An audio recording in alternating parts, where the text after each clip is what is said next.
بھلا چاہتا ہے اسے چاہے جس کو خدا چاہتا ہے۔ اعوذ باللہ من الشیطان الرجیم، بسم اللہ الرحمن الرحیم۔ خواتین و حضرات، السلام علیکم ورحمۃ اللہ وبرکاتہ و مغفرتہ۔ پروگرام شرعی احکامات کے ساتھ اور صدقہ فطر اور عیدین کے مسائل کے ساتھ آپ کی خدمت میں حاضری کا شرف حاصل ہے۔ آج کے بیان میں انشاءاللہ صدقہ فطر سے متعلقہ ضروری مسائل اور اس کے بعد عید الفطر سے متعلقہ چند ضروری باتیں انشاءاللہ عرض کی جائیں گی۔ صدقہ فطر کی شرعی حیثیت یاد رکھیے کہ یہ ایک صدقہ ہے جو شریعت نے ہم پر واجب قرار دیا ہے۔ ترمذی شریف کی روایت ہے، نبی کریم صلی اللہ علیہ وسلم نے حکم ارشاد فرمایا کہ مدینے کی گلیوں میں ندا کر دی جائے کہ صدقہ فطر واجب ہے۔ اور ابن ماجہ کی روایت ہے، حضرت ابن عباس رضی اللہ تعالی عنہ اس کی حکمت بیان کرتے ہوئے کہتے ہیں کہ نبی کریم صلی اللہ علیہ وسلم نے صدقہ فطر کو واجب قرار دیا تاکہ دوران روزہ جو کچھ کمی رہ گئی، کوتاہی ہو یا کوئی بیہودہ کلمات زبان سے نکلے ہوں تو ان کا کفارہ ہو جائے۔ اور دائلمی کی روایت ہے، نبی کریم صلی اللہ علیہ وسلم ارشاد فرماتے ہیں کہ روزہ زمین و آسمان کے درمیان معلق رہتا ہے جب تک صدقہ فطر ادا نہ کیا جائے۔ تو اس سے معلوم ہوا کہ یہ ایک صدقہ ہے جو شریعت نے ہم پہ لازم قرار دیا ہے، اور اس کا فائدہ یہ ہوگا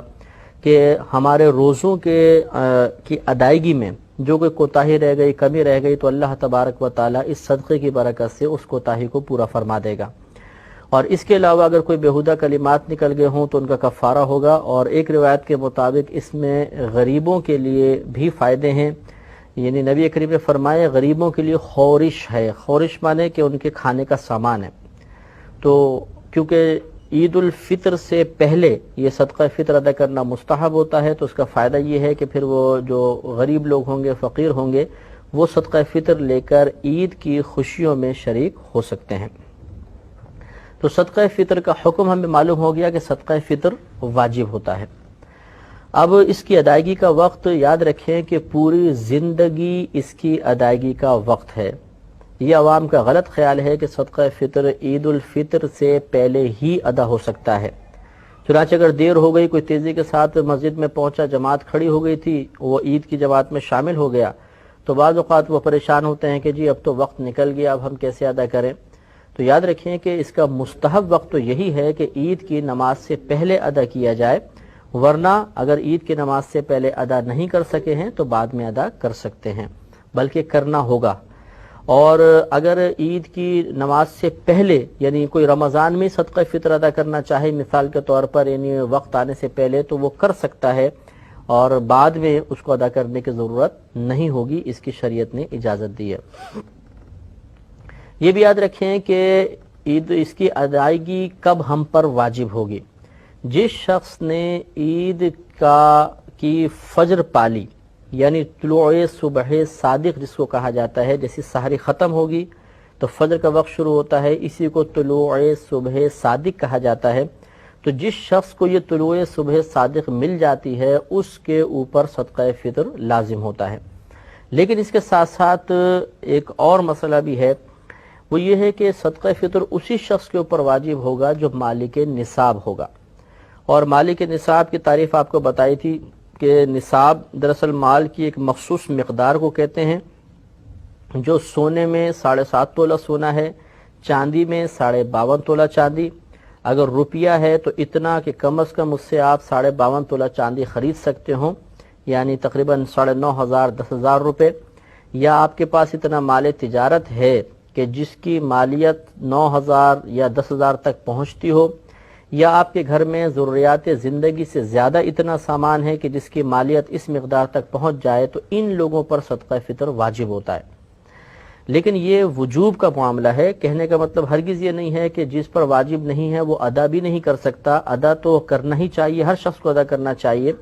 لیکن جو مالک نصاب ہے اس پر صدقہ فطر ادا کرنا واجب ہے، یعنی نہیں کرے گا تو گناہگار ہوگا۔ اور جس پر صدقہ فطر واجب نہیں ہے، یعنی وہ مالک نصاب نہیں ہے، وہ اگر جان بوجھ کر بھی صدقہ فطر چھوڑ دے، ادا نہ کرے، تو وہ گناہگار نہیں ہوگا۔ لیکن ادا سب کو کرنا چاہیے، کیونکہ اس صدقے کی ادائیگی کی جو حکمت نبی کریم صلی اللہ علیہ وسلم نے بیان فرمائی ہے، وہ حکمت مالک نصاب کے ساتھ ہی متعلق نہیں ہے،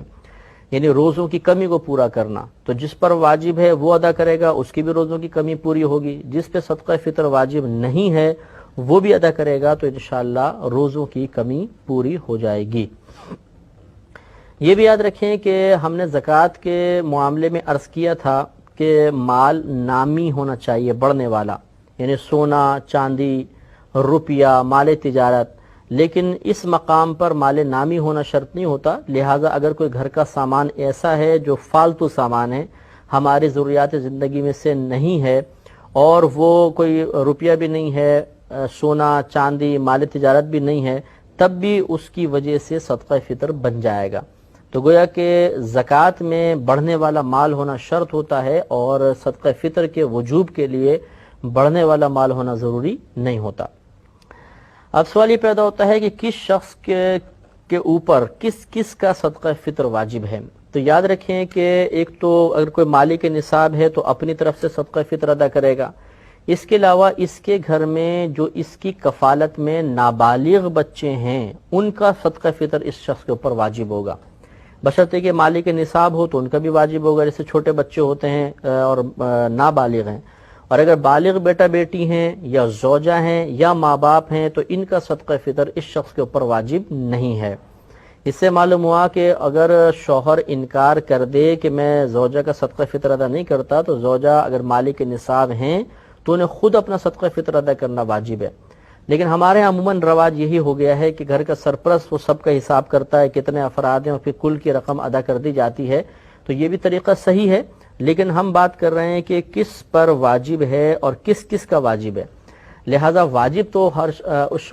جو مالک نصاب ہے اس کا اپنی ذات کا صدقہ ادا کرنا واجب ہے، اور باقی جو گھر والے ہیں ان میں سے نابالغ بچوں کا صدقہ فطر ادا کرنا واجب ہوتا ہے، بالغان کا کوئی واجب نہیں ہوتا۔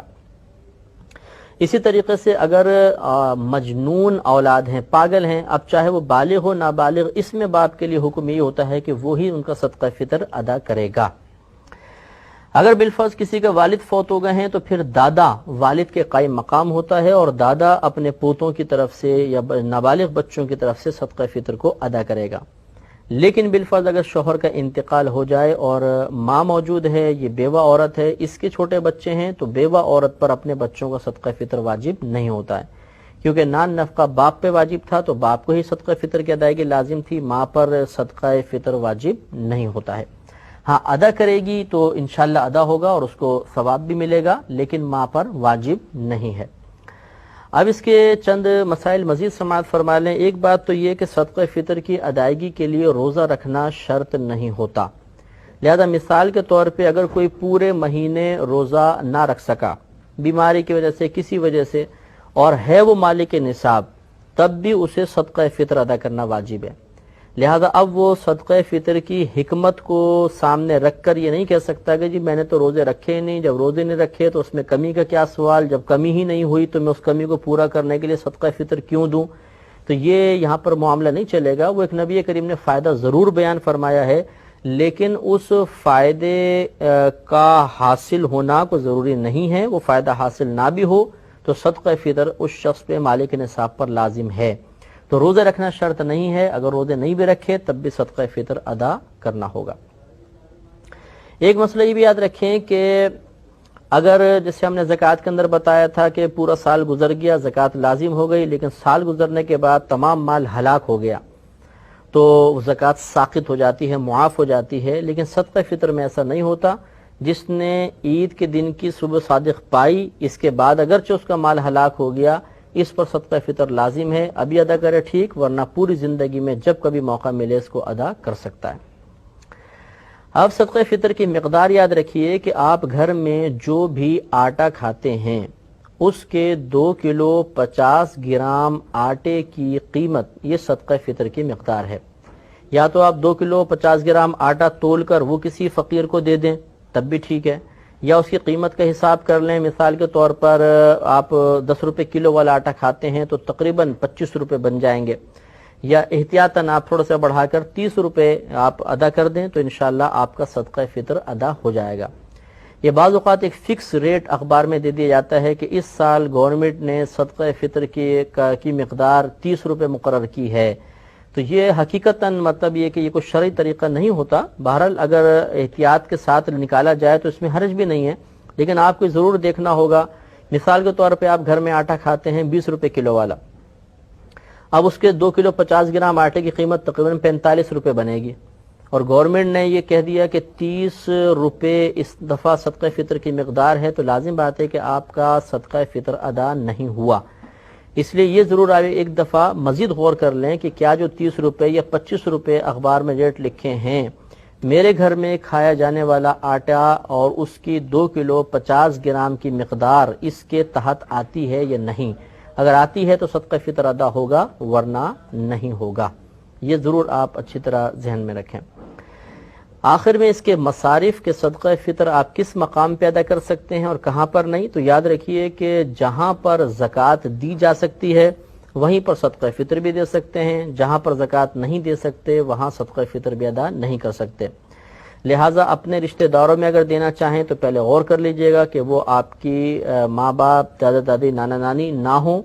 بیٹا بیٹی، پوتا پوتی، نواسے نواسی بھی نہ ہوں، شوہر بیوی کو، بیوی شوہر کو نہیں دے سکتا، اس کے علاوہ کوئی خاندان میں سید ہوں تو ان کو نہیں دے سکتے، اس کے علاوہ خاندان میں جو کوئی ہیں، بہن ہیں، بھائی ہیں، ماموں مانی، ماموں وغیرہ، وہ اگر مستحق ہیں اور مالک نصاب نہیں ہیں تو آپ انہیں صدقہ فطر دے سکتے ہیں، انشاءاللہ آپ کو بہت ہی ثواب حاصل ہوگا۔ بلکہ یاد رکھیں کہ اپنے قریبی رشتہ داروں کو دینا سب سے افضل اور اولیٰ ہوتا ہے، ان کی پہلے مدد کرنی چاہیے۔ اس کے علاوہ جیسے زکوٰۃ میں مالک بنانا شرط ہوتا ہے، اس میں بھی مالک بنانا شرط ہے، لہذا صدقہ فطر براہ راست کسی مسجد وغیرہ میں نہیں لگا سکتے، کسی کو مالک ہی بنانا ہوگا۔ تو یہ کچھ صدقہ فطر کے مسائل تھے ضروری جو آپ کی خدمت میں عرض کیے۔ اب ہم عید سے متعلق چند باتیں آپ کی خدمت میں عرض کرتے ہیں۔ یاد رکھیں کہ ایک رات کہلاتی ہے چاند رات، اس سے اگلے دن عید کا دن ہوتا ہے۔ نبی کریم صلی اللہ علیہ وسلم نے ارشاد فرمایا کہ جو اس چاند رات میں اللہ کی عبادت کرے تو اس دن، جس دن لوگوں کے قلوب مر جائیں گے، اس کا دل زندہ ہوگا۔ مطلب کہنے کا یہ ہے کہ چاند رات کو اگر کوئی شخص عبادت کرے گا تو بروز قیامت جب کہ سب کے قلوب انتہائی پریشانی اور نفس نفسی کے عالم میں ہوں گے، وہاں پر اللہ تعالیٰ اس کو قلبی اطمینان عطا فرمائے گا اور پریشانیوں سے محفوظ فرمائے گا۔ اب ہمارے ہاں عموماً چاند رات کا تصور ہوتا ہے مارکیٹس میں جانا اور خریداری کرنا، روڈوں سے باہر نکلنا، اور اس رات کو ہم عموماً آزادی کی رات تصور کرتے ہیں کہ پورے رمضان میں انتہائی پابندیاں تھیں اور اب یہ رات آزادی کی آ گئی اور اگلا دن بھی آزادی کا ہوگا، تو عموماً ہم اس کو غلط طریقے سے اس رات کو گزارنے کی کوشش کرتے ہیں۔ ایسا ہرگز نہیں ہونا چاہیے۔ ایک مسئلہ یہ بھی یاد رکھیے کہ عید کے دن ہمیں خصوصی طور پر نبی کریم صلی اللہ علیہ وسلم کی سنت کی نیت سے اہتمام کرنا چاہیے۔ لہذا یہ سنت کریمہ ہے کہ عید کے دن جسم کی صفائی وغیرہ کرنا، بال وغیرہ بنوانا، ناخن کاٹنا، اس کے علاوہ غسل کرنا، نئے کپڑے میسر ہوں تو نئے ورنہ پرانے کپڑے دھو کر پہننا، اس کے علاوہ اچھی طرح عطر وغیرہ ملنا، سرما لگانا اس دن خاص طور پہ سنت ہے، مسواک وغیرہ کرنا، اور یہ نبی کریم صلی اللہ علیہ وسلم کی عادت کریمہ تھی کہ آپ ایک راستے سے عیدگاہ میں جاتے تھے اور دوسرے راستے سے واپس آتے تھے۔ لہذا ہمیں بھی یہ کوشش کرنی چاہیے کہ ایک راستے سے جائیں اور جب واپس آئیں تو راستہ بدل لیں، کسی اور راستے سے آئیں، تو یہ سنت کریمہ پر عمل کی سعادت حاصل ہوگی۔ اس کے علاوہ ہمارے نبی کریم صلی اللہ علیہ وسلم جب عیدگاہ کی طرف جاتے تھے تو پیدل تشریف لے جاتے تھے، سواری پر نہیں جاتے تھے۔ لہذا اگر ہماری مسجد یا عیدگاہ وغیرہ قریب ہے اور پیدل جانا ممکن ہو تو پھر پیدل ہی جانا چاہیے۔ ہاں اگر فاصلے پر کہیں دور جا کے ہم نے نماز ادا کرنی ہے تو وہ الگ مسئلہ ہے، پھر ہم سواری پہ جا سکتے ہیں، لیکن قریب ہو تو بہرحال پیدل جانا ہی سنت کریمہ ہوتا ہے۔ اگر عید الفطر ہے، یعنی جس کو ہم رمضان کے بعد والی میٹھی عید کہلاتی ہے، اس میں جب آپ عیدگاہ کے لیے جائیں تو جانے سے پہلے طاق عدد میں کھجوریں کھانا سنت کریمہ ہے، تو 3، 5 یا 7 کھجوریں تناول کر لیں اور اس کے بعد پھر مسجد کی طرف جائیں تو انشاءاللہ اس سنت پر ادائیگی کا ثواب بھی حاصل ہو جائے گا۔ اور یہ اچھی طرح یاد رکھیں کہ عید کے دن کا روزہ رکھنا مکروہ تحریمی ہے، یعنی حرام کے نزدیک ہے، لہٰذا عید کے دن کا ہرگز روزہ نہیں رکھیں گے۔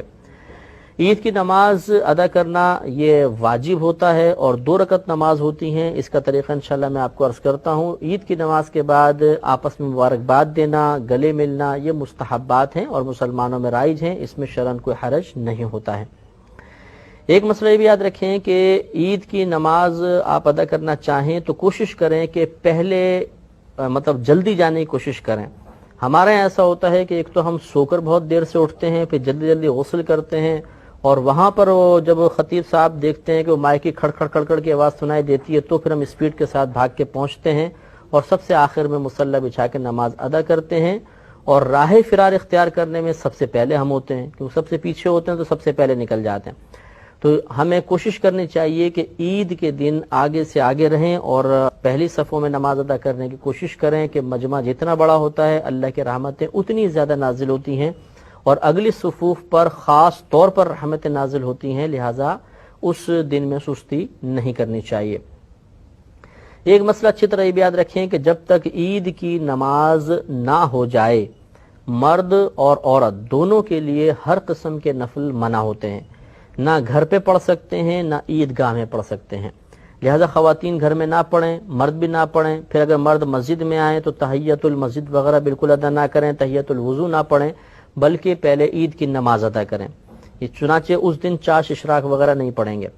یعنی عید کی نماز سے پہلے۔ پھر اس کے بعد جب عید کی نماز ہو جائے تو پھر بھی مردوں کے لیے سنت یہی ہے کہ وہ عیدگاہ میں یا مسجد میں ہی نماز ادا نہ کریں، بلکہ اپنے گھر جا کر اگر چاہیں تو پھر چاش اشراق وغیرہ ادا کریں۔ اور جو گھر کی مسلمان بہنیں ہیں وہ بھی مردوں کی جماعت کا انتظار کریں، قریب ترین مسجد میں جب جماعت ہو جائے اس کے بعد وہ گھر پر اپنے نوافل وغیرہ ادا کر سکتی ہیں، اس سے پہلے ادا نہ کریں۔ اب عید کی نماز 2 رکعت ہوتی ہے اور یہ 2 رکعت ادا کرنا واجب ہوتا ہے۔ خواتین پر یہ نماز واجب نہیں ہے، مسافر پر بھی واجب نہیں ہوتی ہے، مریض پر، بیمار پر، اپاہج شخص پر، بہت زیادہ بوڑھے پر جو مسجد تک جانے پر قادر نہیں، ان پر واجب نہیں ہوتی ہے۔ لیکن اگر کسی مقام پر خواتین کی نماز کا اہتمام ہو اور عورتیں باقاعدہ آ کر عیدگاہ میں نماز ادا کریں تو ان کی نماز ادا ہو جائے گی اور ثواب کی مستحق بھی ہوں گی، لیکن ان کے لیے افضل یہ ہوتا ہے کہ اپنے گھر پر اس دن میں نوافل ادا کریں، یہ عید کی نماز کے لیے نہ آئیں، یہ افضل ہے۔ اور ہاں اگر پردے میں آ سکتی ہیں، فتنہ وغیرہ کا اندیشہ نہیں ہے اور پھر یہ جماعت میں شامل ہوتی ہیں تو بہرحال جماعت میں شامل ہو سکتی ہیں اور ثواب کے مستحق بھی ہوں گے، اس وقت پھر یہ واجب کی ہی نیت کریں گے۔ اب نماز عید کا مختصر طریقہ سماعت فرما لیں کہ جب آپ امام صاحب کے پیچھے مثلا کھڑے ہو گئے، اس میں اقامت وغیرہ تو ہوتی نہیں، براہ راست کھڑا ہونا ہوتا ہے، اور یہ بھی یاد رکھیں کہ عید میں خطبہ عید کی نماز کے بعد ہوتا ہے، جمعہ میں پہلے ہوتا ہے اور عید میں عید کی نماز کے بعد ہوتا ہے، لہذا سب کھڑے ہوں گے، صف وغیرہ سیدھی کریں، اس کے بعد نیت کریں گے۔ نیت اس طرح کریں گے کہ نیت کرتا ہوں 2 رکعت نماز عید الفطر واجب، 7 زائد 6 تکبیروں کے، واسطے اللہ تعالیٰ کے، منہ میرے قبلہ شریف کی طرف، پیچھے اس امام کے۔ نیت دل کے پختہ ارادے کو کہتے ہیں، آپ دل میں ارادہ کریں گے تب بھی نیت کافی ہے، زبان سے الفاظ ادا کر دینا مستحب ہوتا ہے۔ تو پھر ایک دفعہ سنیں کہ نیت کرتا ہوں 2 رکعت نماز واجب عید الفطر کی، 7 زائد 6 تکبیروں کے، واسطے اللہ تعالیٰ کے، منہ میرے قبلہ شریف کی طرف، پیچھے اس امام کے۔ پھر اللہ اکبر کہہ کر ہاتھ باندھ لیں گے۔ یاد رکھیں کہ مقتدی بھی اتنی آواز سے اللہ اکبر کہے گا کہ اپنے کان سنیں گے، اور پھر ثنا پڑھی جائے گی، یعنی سبحانک اللہم و بحمدک۔ ثنا پڑھ کر خاموش ہو جائیں گے۔ اب امام صاحب تکبیر لگائیں گے، پہلے ایک تکبیر لگے گی، اللہ اکبر کہہ کر ہاتھ چھوڑ دیں گے، ہمیں بھی تکبیر لگانی ہے، ہاتھ چھوڑ دینے ہیں۔ پھر دوسری تکبیر لگائیں گے، پھر ہاتھ چھوڑ دیں گے، پھر تیسری تکبیر لگائیں گے اور ہاتھ باندھ لیں گے۔ گویا کہ یہاں تک 4 تکبیریں ہوئیں۔ پہلی تکبیر جب ہم نے لگائی تو اس کے بعد ثنا پڑھی، پھر دوسری اور تیسری تکبیر لگا کر ہاتھ چھوڑ دیے، چوتھی تکبیر میں ہم نے پھر ہاتھ باندھے، یعنی چوتھی تکبیر کے بعد ہاتھ باندھ لیے۔ اب الحمد شریف ہوگی، سورت پڑھی جائے گی، رکوع سجود ہوگا، اگلی رکعت کے لیے امام صاحب کھڑے ہوں گے۔ اگلی رکعت میں پہلے قراءت ہوگی، اس کے بعد تکبیرات ہوں گی۔ اب امام صاحب قراءت کریں گے، الحمد پڑھی، سورت پڑھی، اب 3 لگاتار تکبیریں ہوں گی اور ان تینوں تکبیروں میں کانوں تک ہاتھ اٹھا کر چھوڑ دینا ہے، رکوع میں نہیں جانا۔ تو اللہ اکبر چھوڑ دیں، پھر اللہ اکبر چھوڑ دیں، پھر اللہ اکبر چھوڑ دیں۔ اب جب چوتھی تکبیر امام صاحب لگائیں گے تو اس چوتھی تکبیر میں بغیر ہاتھ اٹھائے رکوع میں چلے جائیں گے، اور پھر رکوع میں چلے گئے، اس کے بعد پوری نماز مکمل کر لیں۔ تو اسی لیے ہم نے نیت میں یہ الفاظ ہم ادا کرتے ہیں کہ 7 زائد 6 تکبیروں کے، اس میں 6 تکبیریں زائد لگتی ہیں۔ چنانچہ پھر ایک دفعہ سماعت فرمائیں کہ پہلے ہمیں تکبیر لگانی ہے، اس کے بعد ثنا پڑھنی ہے، پھر لگاتار 2 تکبیروں میں کانوں تک ہاتھ اٹھا کر چھوڑ دینا ہے، اس کے بعد ایک اور تکبیر لگانی ہے، اس کے بعد ہاتھ باندھ لیں گے، پھر قرات ہوگی، رکوع ہوگا، سجود ہوں گے۔ اگلی رکعت میں پہلے قراءت ہوگی، اس کے بعد 3 لگاتار تکبیرات ہوں گی اور اس میں کانوں تک ہاتھ اٹھا کر چھوڑنا ہے۔ چوتھی تکبیر میں بغیر ہاتھ اٹھائے رکوع میں چلے جانا ہے اور پھر بقیہ نماز کو مکمل کر لینا ہے۔ نماز مکمل ہو جانے کے بعد خطبہ سننا چاہیے، لیکن فرق یہ ہے کہ جمعے کا خطبہ سننا مطلب واجب ہوتا ہے جمعے میں، بلکہ خود جمعے کی ادائیگی کے لیے شرط ہوتا ہے، اور اس کا خطبہ ادائیگی کے لیے شرط نہیں ہوتا۔ اگر کسی نے خطبہ نہیں بھی پڑھا تو عید کی نماز ہو جائے گی۔ بہرحال خطبہ خوب غور سے سنیں اور اس کے بعد پھر آپس میں مصافحہ وغیرہ کریں، گلے ملیں اور اپنے گھر پہ واپس تشریف لے آئیں۔ تو یہ صدقہ فطر اور عیدین سے متعلق چند ضروری مسائل تھے۔ اللہ تبارک و تعالی سے دعا ہے کہ رب کریم ہمیں ان تمام مسائل کو ذہن میں محفوظ رکھنے اور بوقت ضرورت ان سے استفادہ کرنے کی توفیق عطا فرمائے۔ وآخر دعوانا ان الحمد للہ رب العالمین۔